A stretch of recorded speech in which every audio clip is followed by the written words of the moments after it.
because the things you do day to day impact the success of your team members, or the success of a product or whatever it may be. And that ultimately helps us all serve the customer. Welcome to Unexpected Journey, the show where each week top professionals share work wisdom and life lessons about their careers and what they have learned about human experience in the workplace. I'm your host, Ann Bibb. This week we have Miranda, who is the SVP of CS at Data Assembly. Miranda is a ground up builder with a passion for setting up the right teams, systems, processes, and overall infrastructure to take both the team and the company to the next level. Miranda has over 20 years of experience both working in and building world-class operations with extensive experience building and scaling teams in early and mid-stage startups. Miranda's specialties are in customer success, customer support, tech support, contact centers, sales, and various other teams in operations. She has been honored as a top 100 customer success strategist in both 2017 and 2018, top 25 customer success influencer judge in 2020, top 50 customer success influencer 2021, and sits on numerous boards. Before we begin, don't forget to subscribe and leave your comments below. Now let's get started. Miranda, it is so good. We've been trying to play, I think it's like a year. We've been trying to get together Yeah. and We just got on and caught up a little bit for those that, don't know how these things usually work. And I said to Anne, I'm like, oh my gosh, we did our prep call in December of last year. I'm like, I don't know what I'm supposed to be talking about, but we're hey, like, we're just going to go with it. We're I just can going to go. talk. I can talk. That's the one thing I do know how to do. So I thought, you know what? We've been trying to do this for a year. Let's just get this done. In our defense, even though we did our prep call in December of last year, we have chatted back and forth since then. Yeah, it's just Like, been really bananas. There's a lot going on both sides, right? So yeah, I mean, it's we've both kind of slipped into different roles since then, and we've 2 for been me. doing other things. You've been in, yeah, I was going to say, you've been at like 3 different companies since Yeah. then. I was at Swiftly at the beginning of the year, Hmm. joined Our Work, helped wind things down there a little bit.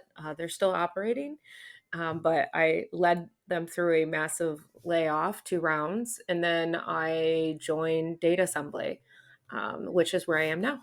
So yeah. Yeah. And then I had Remote Evolution and then launched your cohort and then joined Ethos Support as a co-founder.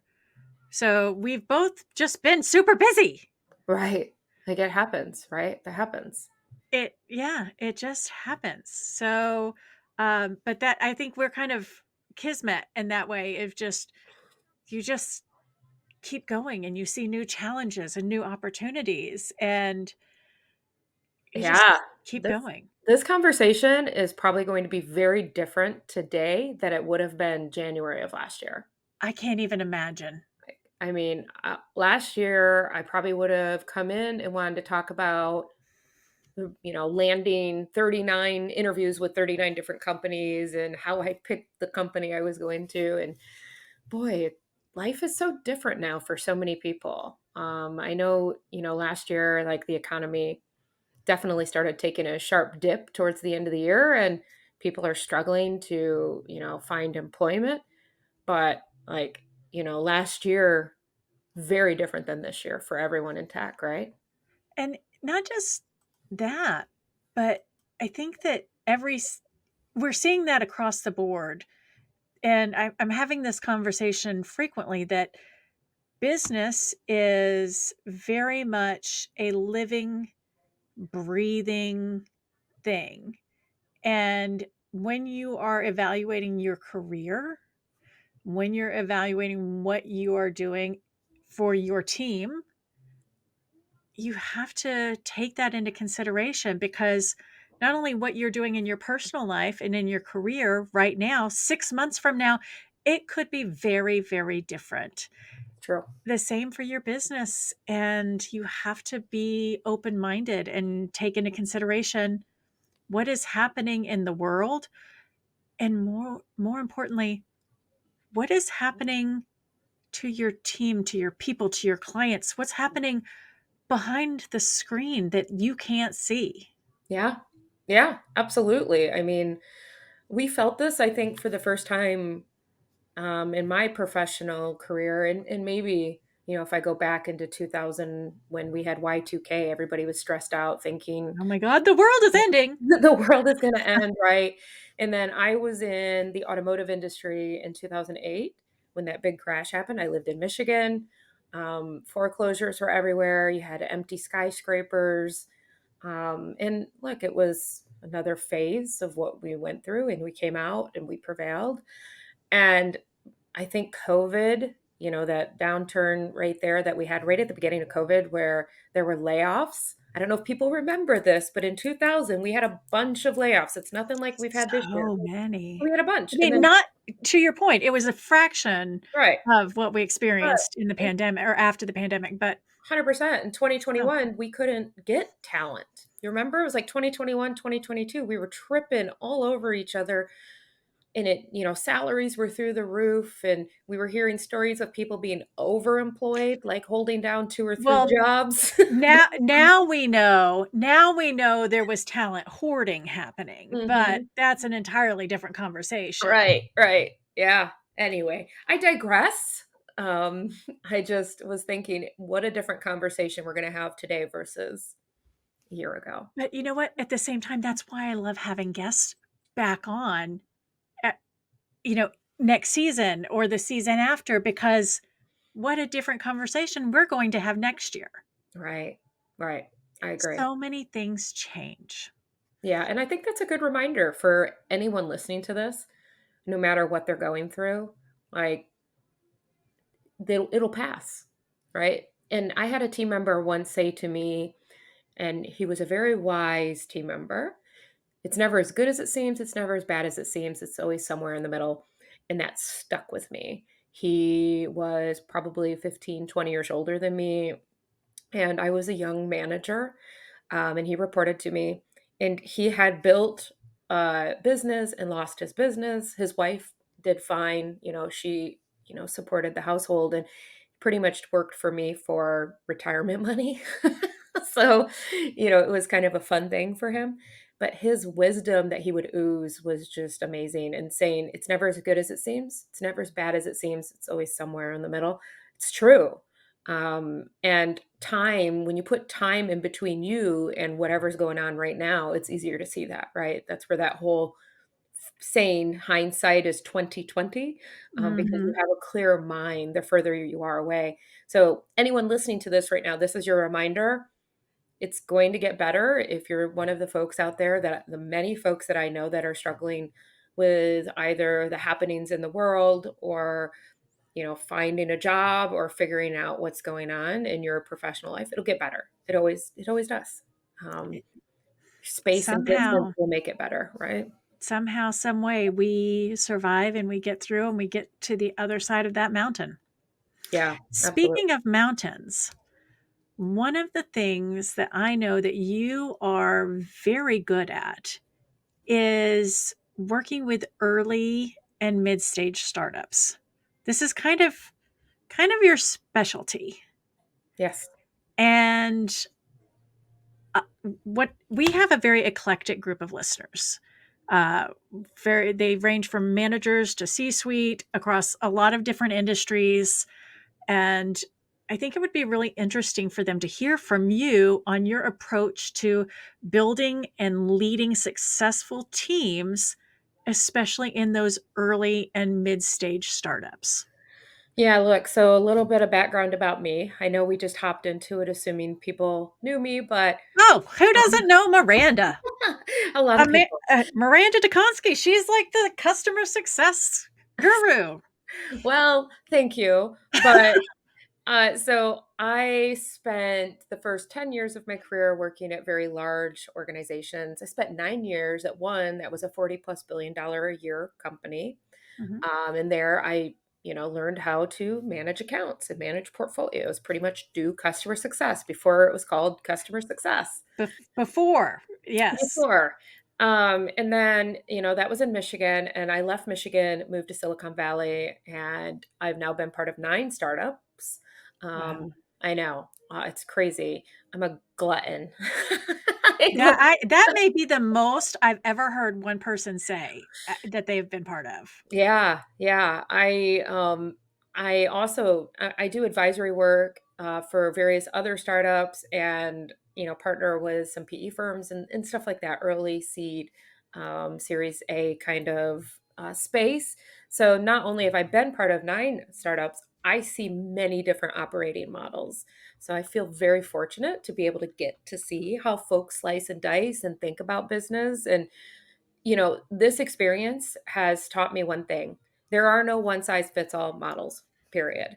And I see people often going online and Googling, how do I do this? And they try to take it and plug it in and play with it in their org. And they're like, why is this not working? Right.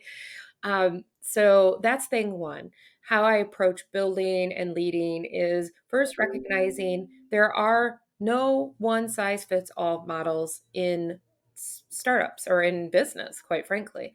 You can borrow and bring in certain components, but you have to make sure you understand your business, what the goals are over the next 3, 6, 12 months. And then once you get bigger, you need to be able to plan out 1 to 3 years, right? Early, you're just trying to live for tomorrow, right? And then as it gets bigger, you have to live for next year and then the following couple years. But that's first, is recognizing there are no one size fits all models. Now, my teams and how I manage and lead my teams, again, it's going to depend on what kind of teams I have and what they need and where we are in the organization. Biggest thing is making sure we're all unified and understand what our goals are. All right, we're all on the same page. We know, what our goals are, what the levers are to move those goals. Um, OKRs, I'm a big fan of OKRs, huge fan of OKRs. I think when done well, they can be, a growth multiplier. But one is making sure everybody understands what's expected out of you. How do you deliver that? What does success look like? What does your career trajectory look like? What does growth look like for you? I'm a big believer. Happy team members begets happy customers, begets happy business, in that order. So I usually start with the basic foundations of the happy team members and build from there. And I might even now change that happy team members to successful team members, right? Because I always say happy customers leave all the time, but successful ones stay. So why not change? I'm doing this right here, live with Yeah, you, right here live. You all heard it. It happened right in front of you. right in front of us. There are a few things that you said. So I recently had a conversation, and we were talking about operating models. And I, I love having these conversations where you and I might know what an operating model is, but our listeners might not. So we had this conversation about what is an operating model? How do you create one? His comment was start with what not to do. And because it might be overwhelming to somebody who's never put together an operating model. To your point, I've seen people go out there and Google, how do I create an operating model? What is an operating model? So on and so forth. And a lot of people start with policies. They know what policies are. Almost everybody knows what a policy or a procedure or a standard operating procedure is, but an operating model. What is an operating model? So that kind of was to me an aha moment of, well, what don't you want? What do you not want to do? Make that list and then move on from there. So, Hmm. what is your advice to those startup organizations that are moving and growing on what is an operating model and how do you build one? Because it can seem overwhelming. Look, I like the idea of starting with what not to do, but that can be, I think, even more overwhelming than just writing down what you should do. Um, I love the idea though, but I'm trying to think about how to practically apply that. And another little tidbit about me and why my brain goes here. Not only am I in CS, I've owned finance, biz ops, human resources, sales, marketing, even as recent as this year, you know, a- acting COO of a company, right? So I am my brain is very operational, almost to an annoying level, where my husband and I go to a restaurant and I'm observing and I'm like, gosh, they could really optimize the flow. Like, They're not being efficient. exactly. It that's the way my brain just naturally kind of operates. So one, I like that premise of starting with what not to do, but I almost worry that would be very overwhelming. So what I would do when I'm creating my operating model, I'm going to hold up a piece of paper here. I'm going to put down here, this is the goal. I'll show you in a second. And this is the start. Okay. We start on X. Whoop, camera's backwards. Start on X and you want to get to your goal, right? So now you're going to want to know how much time you have to get to the goal. Let's just say 12 months, which means we have 4 quarters. 1, 2, 3, 4. Now you have 4 quarters.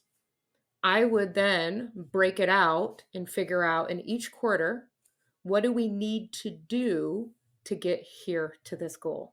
Okay. And what needs to be true? What are the functions that need to be present? What are the outcomes? What are the KPIs that we're going to measure? Back into it from there. Think about your different levers that you have to drive you to this goal.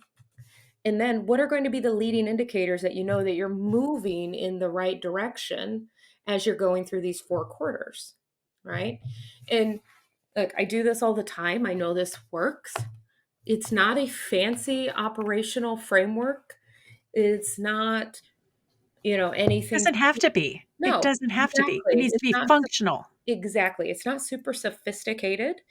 It is practical, easy, and anyone can do it. You get the different functions in the room that are going to be responsible for the different pieces. And like as a CEO or a leader of a department, you say, we need to add an additional 5 million in revenue by the end of 2024. Like 20% of that needs to come from upsell back to base. The other 80% needs to come from new logo. Break it out. What needs to be true? Do we have enough green space? Do we have enough total addressable market? What's the close rate? What's the funnel we need to get to that right? Like you back into it and then you keep going and you back into that a little more and a little more. And then what you have is not so much an operational framework, but a plan for how you're going to execute towards this goal. So you said, what are the leading indicators? What is the difference between a leading and a lagging? And how do you put those into your model Yeah. when you're figuring this out? Leading indicator are maybe measurements that let you know you're going in the right direction. So they could also be lagging, just to be clear. So at the end of Q1, I'm going to look at my gross, my net, my pipeline. That is a leading indicator for the end of the year, a lagging indicator for the quarter you just closed. It is telling me I'm moving in the right direction or I'm moving in the wrong direction, right? And if you look at it early enough, it's leading, you know, towards the direction you're going, but lagging from where you've already been. Um, I mean, it's just that simple, right? But there are many It leading kind of ones. tells you in the name of what it is. Right, It's right, leading you where you want to right. go. Did we close enough new revenue to meet the entire annual goal? If yes, great. That is an indicator, a leading indicator. We're moving in the right direction. If no, boop, pause. Why? What do we need to change? What are the different levers that we have? What's going on? Is there something wrong with the pipeline, the funnel, how we're closing, are we churning out too much revenue? Are we not upselling, right? Like that's where you pause. That's that lagging indicator from that quarter that's telling you, hey, you're either going in the right way or the wrong way. When you're putting this operating model together, you mentioned, you've been over finance, HR, operations, marketing, sales. I mean, you basically have been the entire company in one person.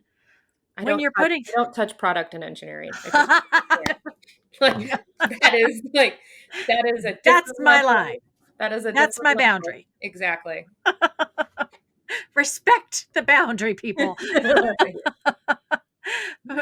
So when you're putting this operating model together, is everybody involved? I mean, you said figure out which function handles what. Is it an entire company item, or are No. we you I hear the word operations, operating model. Is it just operations? Is it inclusive of technology and finance, or trying to make sure that everybody's understanding? Look, if you have 5 people in your company, yes, it's the entire company. If you have 100 people in the company, no. You're going to bring the functional leaders and any stakeholders that are absolutely necessary for making the decisions needed for that department because that's the scope of their responsibility together in a room. You put it up on a whiteboard if you can, right? Ideally, you're doing this in person. Otherwise, it's totally doable over Zoom. I think we've all learned that we can work from anywhere. Um, Yes, we can. Well, most people can. I was gonna say most people, but I mean, ideally, I understand you can't perform surgery from anywhere. I get it. not yet, not yet.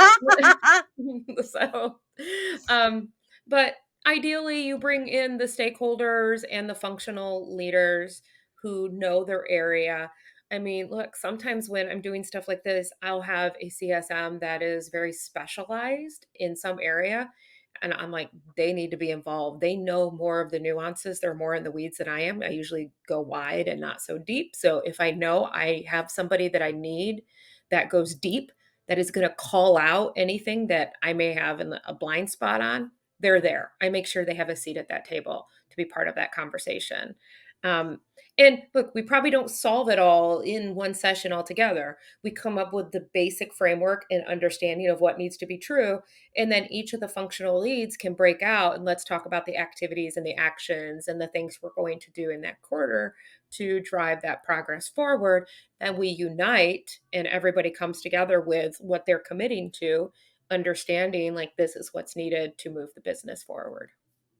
So we talked a little bit about customer success, and that being one of your specialties. How do you define customer success? Well, it's funny you asked me this. I've been saying this a lot lately. I just presented at our company on site last week where I stood up in front of everybody and defined customer success. And look, there are two innate ways to define customer success. We have customer success, the department, right? Mhm. And that department is the function that has the responsibility for orchestrating the success of the customer internally and externally. Like it is their responsibility. You can visualize this as a hub, so to speak. They're the ones that, if you think about a hub and spoke, think about Laura Ingalls, Here the, we go. the wagon wheel. uh, they had the wagons, the I wheel, knew right? you were of my tribe. This is just how my brain works, okay? It's like, I'm following you, though. I'm right okay, there good. with you. Nobody else probably is, but I'm happy And you it says are. there. We're here, It's our world. Everybody else is and living in everybody dropped. it. Anyway, so think about, one of those old wheels and you have your hub in the center and then you have the spokes that are coming out of it. That's how you can think about customer success as the function, right? They own the success and the advocacy internally and externally for the customer, but they also have to balance out what's going on in the business and understand all of that. So that is the function. Now, customer success, just to define it, quite frankly, everyone in the organization owns customer success. So or the success of the customer. Everyone. I don't care what department they're in. I don't care if you're the person that make sure that the refrigerator's stocked, or you're orchestrating fun events in Slack. Like, I don't care.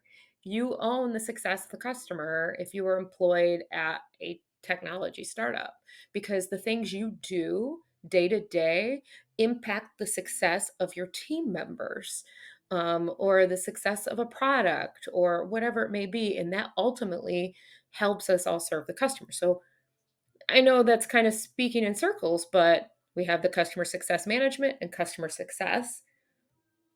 One plays with the other, but ultimately, customer success itself is when a customer is able to achieve value within your product again and again and again, and grow and expand and stay. I think that, and tell me if I'm hearing this correctly, you've got an action, a customer success action function, and you've got a customer success outcome. So just trying to put those in two little bubbles. You've got your team, your function action. Their job is to ensure the outcome of customer success. They just happen to be called the same thing. Your Exactly. customer success function is named the same thing because their action, their outcome is to determine the outcome of customer success. Bingo. Interestingly enough, I don't know, it was probably 5 years ago or so, I posted on LinkedIn, I think we should change the name of customer success. I'm going to challenge this and hear me out because we have a sales team. Okay? Think about this. We have a sales team. Their outcome is to drive sales. Nobody is confused by this. A sales team is called sales, and they are selling, they're driving sales. Why are we so confused that the customer success team is driving customer success? I think because, honestly, I'll give you an answer. I think our name is so close to customer support. And don't get me wrong, customer support tends to live under the umbrella of customer success. I've always owned tech support and customer support under my umbrella. The names are so close. I think it creates confusion, especially in industries that are maybe a little bit more old school.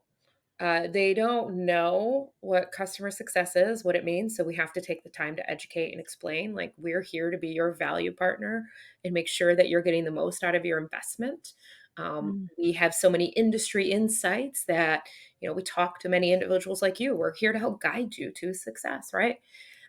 But the title, it's so close to customer support. And I thought that, I swear to God, I thought I was going to, get crazy hate mail when I suggested, like, just loosely kind of, joking around, like, I think we should just change the name of customer success, because I was so frustrated by having to continuously explain again and again and again and again what the difference is, because they're like, yeah, we'll email you when we need something. I'm like, no, no, nay, nay, my friend, nay, nay. No, I'm with you. I actually did that at my organization. My team is now called client services instead of customer success because of the confusion. I get it. Yeah. So I'm right yet again. Hello, right there with you. But it is just that nuance of the change and how it's perceived. They are still driving customer success. Yeah. Their relationship and what they are supposed to be doing is building the relationships, making sure they're successful. And to your point, customer support or operations is rolling up to the client services team. Yeah. They report up to them because it doesn't. I've done it other ways, but I have found it's most successful that way. Yeah. Yeah. And because that relationship is best suited to making sure that they are connecting here. And if they are not responsible for these actions and how this is being delivered, then they can't ensure this relationship is being handled Yeah. appropriately. Yeah. So, very, very much so. You've mentioned several times about KPIs and metrics and indicators. What do you think, from your standpoint, of years of being in this role, driving customer success, what are crucial for measuring the success of a customer success program? Yeah, funny you asked me that because yesterday on LinkedIn, and I'm just going to bring it up on another screen, I shared, and this is the second time I shared this post. I shared it before probably 6 months to a year ago. Yes, I reuse content. It's Girl, so do I. like uh, I don't have that many original thoughts. I have to reuse stuff. I'm just tired. Okay, I'm tired. Yes, So menopause brain fog is real. I'm not going down that path today. I will say I do have a 22-year-old, so y'all do the math on your own. Um, 20, 25, 26, 27. yeah, yeah. Ah, man, it's crazy, right? Um, So anyway, crazy. it went by fast. Um, My listeners have heard it all from me. Like, I don't hold back. They know I'm in menopause. They know I'm gluten free, and they know I have old kids. Like, I should be gluten free. I'm a I feel celiac. so much So, better. Well, I have one of the genes for that, and yep. my doctor told me to cut out gluten. Damn it, I just can't. I would rather be It's sick and suffer than it's hard. But see, the thing is that the more that I do it, the worse it gets. Yeah, So the last time that I was like, oh, it's worth it was not worth it. It was not worth it. yeah. Yep, yep, yep, yeah. Like, Anyway, it was okay at the beginning, but the more you do it, the worse it gets. So enjoy it while you can, Miranda. Enjoy it while you can. anyway, I Okay. digress. Let's talk about what I measure. Besides tablespoons of cream cheese, yes. Exactly. Um, so look, yesterday I reshared a post that I shared probably 6 to 12 months ago. I do have people all the time that reach out and ask me, what do you measure? What do you measure in your customer success org? Here's the thing. First advice to CS leaders, stop thinking like that. Stop thinking like, how do I know if my customer success org is being successful? You are a business leader. How do you know if the business is being successful? What you're doing in customer success is just a small piece of the picture. You should be looking at business measurements. You should be looking at the overall health of the business to understand if the area, the function that you're responsible for moving across the finish line is doing what it should be doing. If you're just looking at the metrics in your organization, you could be missing other pieces of the picture and not move your levers quick enough, right? So that's thing one. Like you want to, people, you want to move from VP to C level? That's where you start. You stop thinking like, I do customer success and I own customer success because this is what I do and this is what I own. No, you start thinking like, okay, what's the overall health of the business? You care about pipeline, you care about sales, you care about product, you care about bugs, you care about uptime, right? Like you care about the full holistic picture that moves you from VP to C level. So that being said, uh, what I'm looking at, I'm always looking at net revenue retention. Now, what's a big component of net revenue retention? Your gross renewal rate, your gross dollar renewal, right? So I'm looking if I have $100 up for renewal this month and I renewed $100, yay, I got 100%, right? And then how much more did we expand and sell? The lower that gross goes, the harder it gets to get the higher net because you have to make up for that deficit. So if you had $100 up for renewal and you renewed $80 and your goal is to be at 110%, that means you have to sell 30 more dollars, right? Who wants to do that? You're chasing a leaky bucket, right? So plug the hole and then it makes the top line growth easier. Net promoter score, I know a lot of people are like, NPS, garbage, blah, blah, blah. I hear about it all the time. I'm still a fan of NPS. However, it is not the end all be all. Okay. It is a data point, only a data point. I'm a big believer in it's not about sending the survey out and celebrating and high fiving each other when you get a 9 or a 10. It's about reading the comments, seeing who's a detractor, who's passive, but more importantly, who's not responding. If you have an executive sponsor, somebody who holds the budget that opens up that survey and then closes it and doesn't reply, or they don't even open it, that's a data point. CSMs should be reaching out saying, hey, we sent this survey. We noticed that you didn't reply. We'd love to talk because there's something going on or something. Act upon it.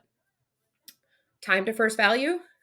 Again, you usually have a ticking time clock in customer success. So we sign, mostly I work with 1 and 3 year contracts. At Swiftly, I was in 1, 3, and 5 year contracts. At HelloSign, I had monthly contracts. So, value is important. Time to first value, that is the time it takes from the time they sign the contract to get to their first moment of value. The longer that takes, the harder it is for you to secure that renewal or to even talk about anything else but their onboarding and value, right? You want to get them beyond that and get them into relationship mode and out of like, let's seek that first value moment to prove yourself. So that's something that folks should be focused on.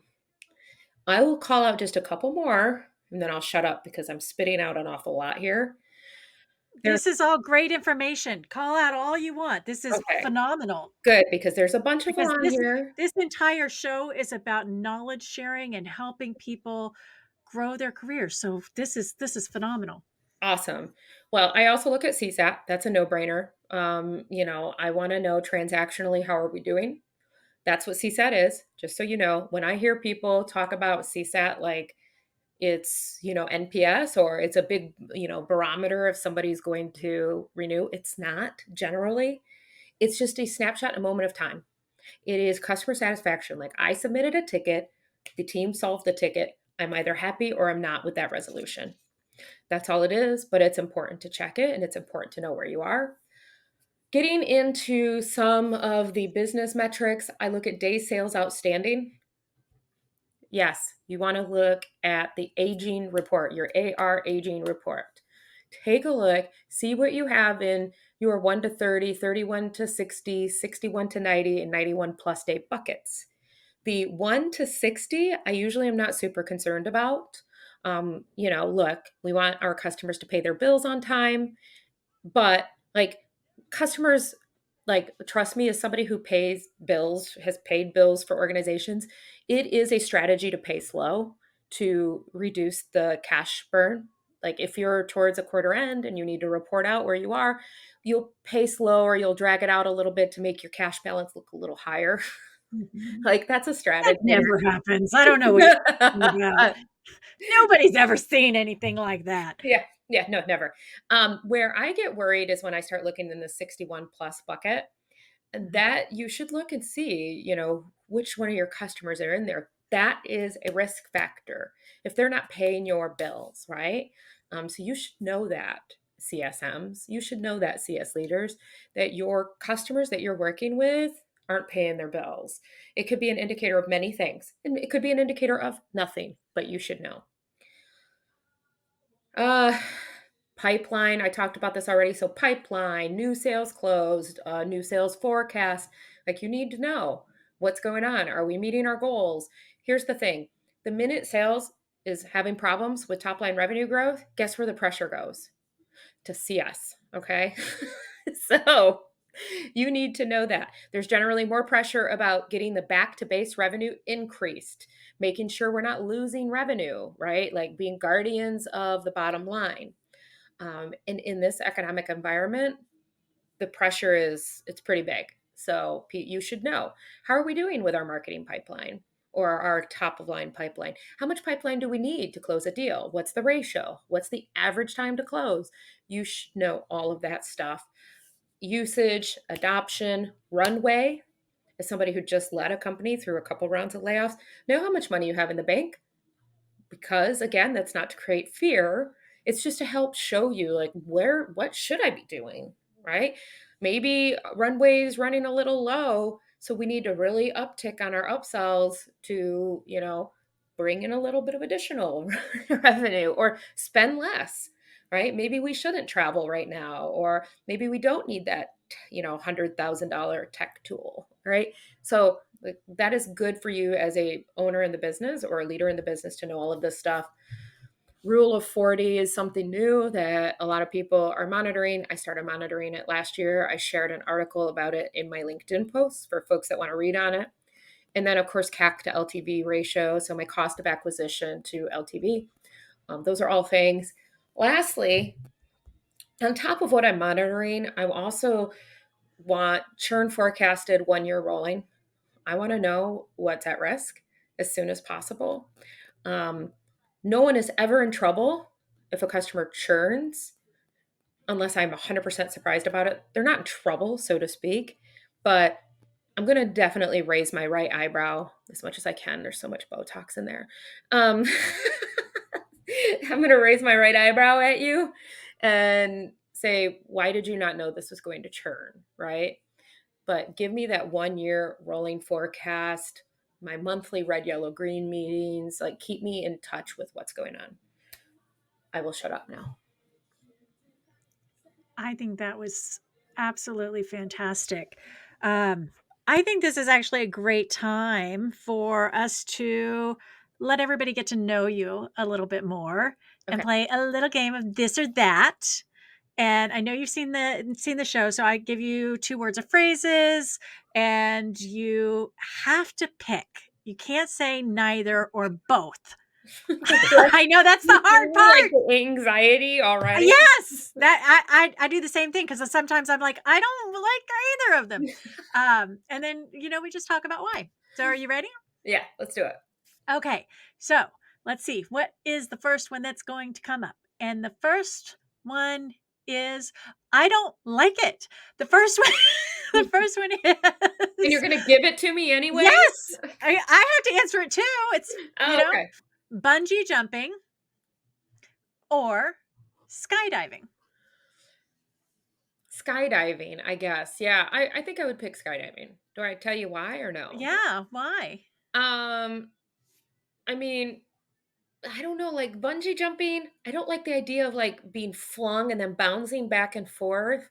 The idea of soaring over the earth seems very peaceful and wonderful. Bungee Yeah. jumping just seems more I don't know, like harsh. I don't know the word. Yeah. I'm gonna go with skydiving too because my NB did have me go bungee jumping with them one time. Well, it wasn't really like bungee jumping, it was at the fair, and it was one of those, "We're Yeah, gonna it's a pull you up, bouncy and we're gonna thing. drop you down," and I did not like the Yeah. bouncy part. It No. felt like Yeah. yeah, it felt I didn't like the head snapping And kind of bit piece. So I am a bit of a thrill seeker too. Like I did roller derby and I've done like all kinds of crazy stuff, right? We ride motorcycles and so I don't mind it yeah. as long as there's not like a jerky Same. like, I can't do roller coasters anymore. I used to love them when I was Yeah. younger, Me but I too. don't like them anymore now Yep. because I don't like the d d d like, this is not me like, that was pretty. That was great. We should do that again. Um, and that is one of many reasons we don't do roller coasters. Messes up the Um, hair. yeah. So yeah, I think I would go with the skydiving mainly because the thought of being weightless Yeah. and soothing and Yeah. free. Yeah. Yeah. Yeah. Me too. I'm like a bird. I don't know where my home is. Yes. That we're just gonna embrace it, right? Yeah. Okay, what's next? We're gonna go and the outcome is paperback or hardcover books. Hardcover. I Really? have a bookshelf full of business books, and I like hardcover as much as I can get them because I know it's probably worse for the environment. I get it. But maybe it's not because they last longer. There we go. Kindle for my personal books. See?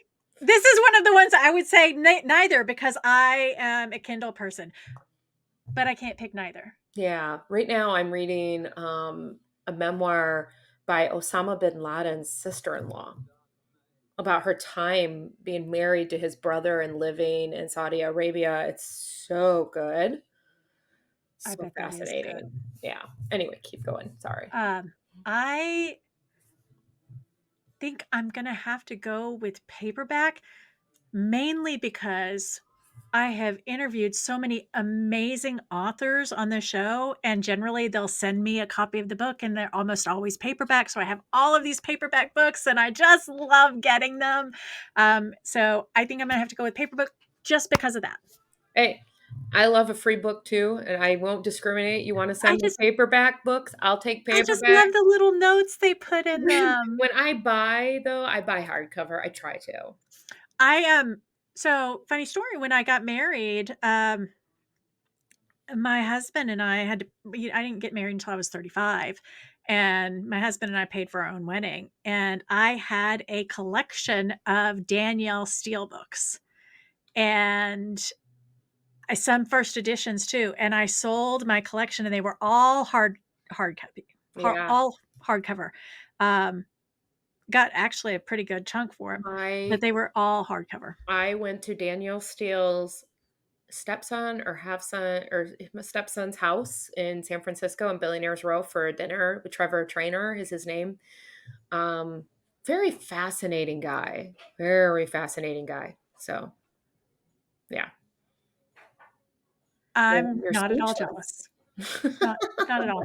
Not at all. Okay, last question. Are you ready? Sure. Classic rock or alternative music? Oh, um, I mean, the alternative music I like is considered classic rock now. I know. That's kinda difficult. I'm like a 90s grunge girl, so Yes. Stone Temple Pilots, Alice in Chains, Nirvana, Smashing or, Soundgarden, like, Yep. that's my jam. I do like some 80s hair bands, but I Bon literally Jovi, Poison. all of it, all of it. Are we the same person? Maybe, I don't know, like, I I am huge into, like, the 90s grunge, but I think it's considered classic now and not alternative, but back in the day, it was considered alternative, right? Like I think so. What exactly would be considered classic rock, though? I mean, if you ask me, it's anything made in the '50s and '60s. I'm gonna go with alternative music then. Or I in I the '70s as well, maybe, but yeah, yeah. I think I'm with you, because I think that if it's saying classic rock or alternative music, I'm with you. It's probably the 90s, Yeah. Nirvana. Yeah. It's definitely not the hair bands, No. No, not the hair although bands. totally on board. Like, I love me some Bon Jovi. I totally would rock the '80s if I were back there now that I know how to deal with my really curly hair. Because I have big hair. I would have been amazing. And I grew up in the '80s. I just didn't know how to deal with my hair then. Now I do. So, Exactly. Same. yeah. I looked back at some pictures the other day, and I was like, "Who was this girl, and why didn't she embrace all of that?" All of it. Like, she Yeah, had it going on. She yeah, just wasn't confident in herself. exactly. Exactly. What So, a shame. well, thank you for playing. Of course. I love that Fun. game. I get to know my guests so much more, and it's just fun. That was a lot of fun, and thank you for having me. So, let's just talk about customer onboarding really quick. Okay, we can do that. What what is most important to you about customer onboarding and putting those processes, how do you do it? So many people do it differently, and you've done it in 9 different startups. Like, Yeah. It depends on what you're who you're onboarding and what they need, right? If it's B2C, it's gonna be different than if it's B2B. If it's as simple as getting them signed up and trained and working through change management, that's one thing.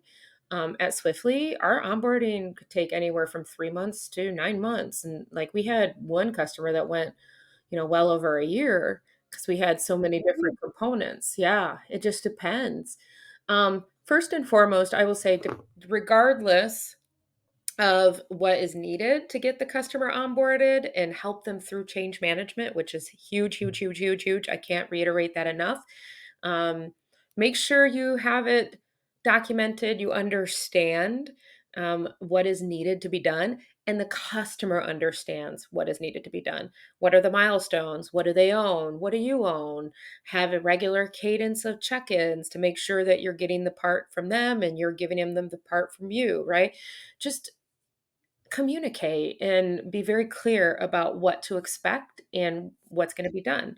We used to do a kickoff call, after we would sign and say, welcome, and now let's talk about what onboarding is going to look like. We would do a presentation, show them, introduce them to who the different folks were.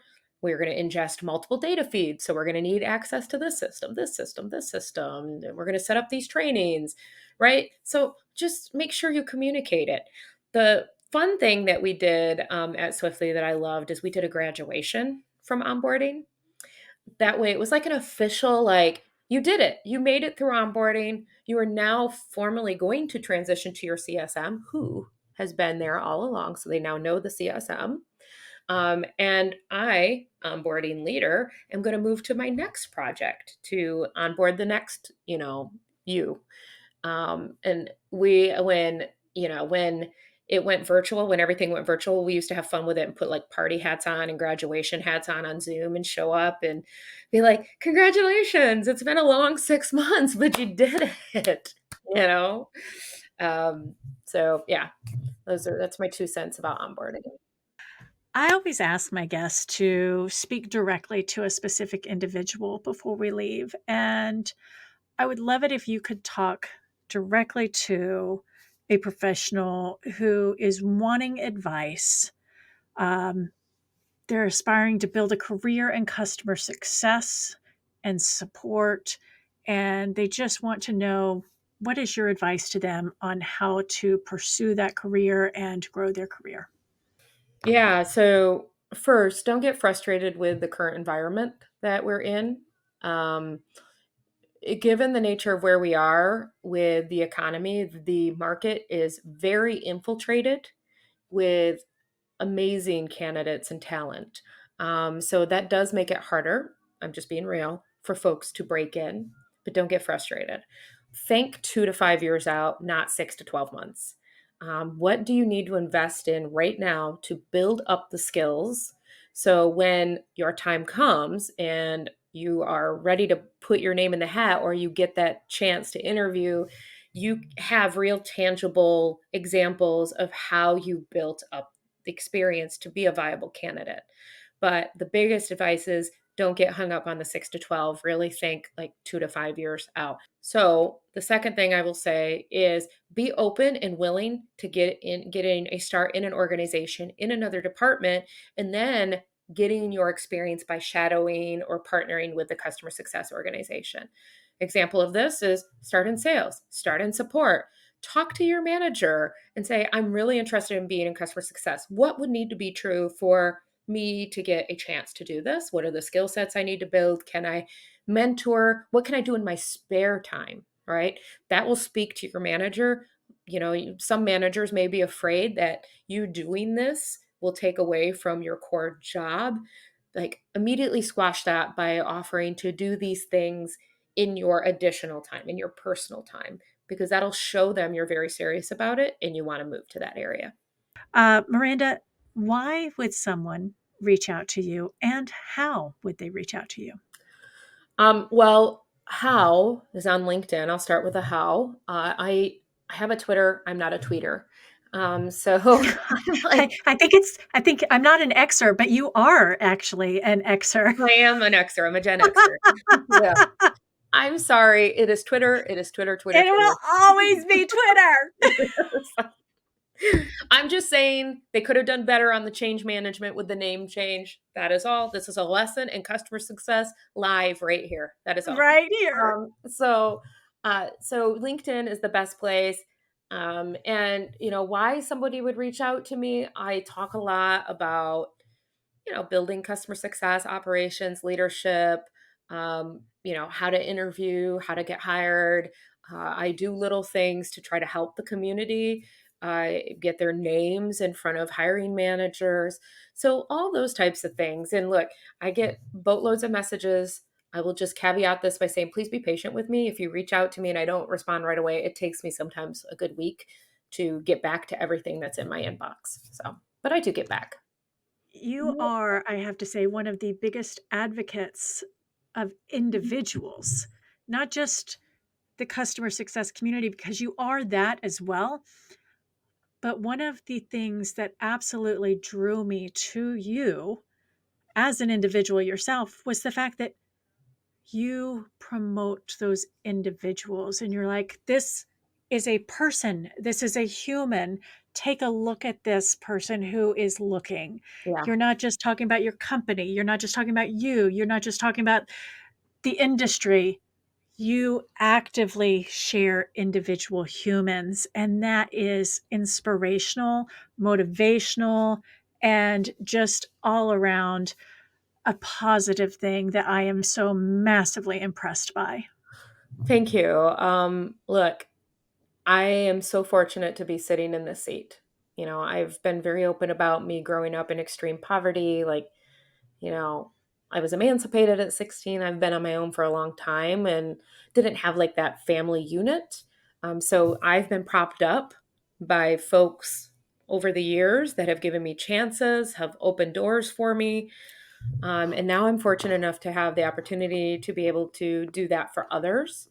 And if everybody would do that at least like once a week, like I'm not saying you have to dedicate your whole life, just once a week, like make an intro for somebody or, you know, with somebody that you know is hiring somebody you would know would be a good fit. Like just a little bit goes a long way. What is it? Many pebbles make a big splash. Many little pebbles make a big splash. Like we're all a bunch of little pebbles, right? And if we all do a little things, like what a difference we could make, right? Absolutely. Miranda, it has been my great honor. Always love talking to you, but this has just been amazing, and I can't wait for our next one. It was fun. So I guess we'll see each other in 2025. Given how long it took us to do this. Do not jinx us. Oh, no. And for everybody else, thank you so much for joining. We hope that you enjoyed it as much as we did, and we will see you again next week. As we wrap up the episode, we would like to take this time to thank you for joining us this week on Unexpected Journey. Our guest information will be linked in the episode description, along with a link to our host website, annbib.com, and our sponsors' websites, remoteevolution.com, ethossupport.com, and yourcohort.co. Please don't forget to like, subscribe, and share on your favorite podcast app and on our YouTube channel so that you never miss an episode and we can continue to bring them to you. Let us know your thoughts on what we discussed in the comment section. And once again, thanks for joining us. We hope to see you again next time on Unexpected Journey.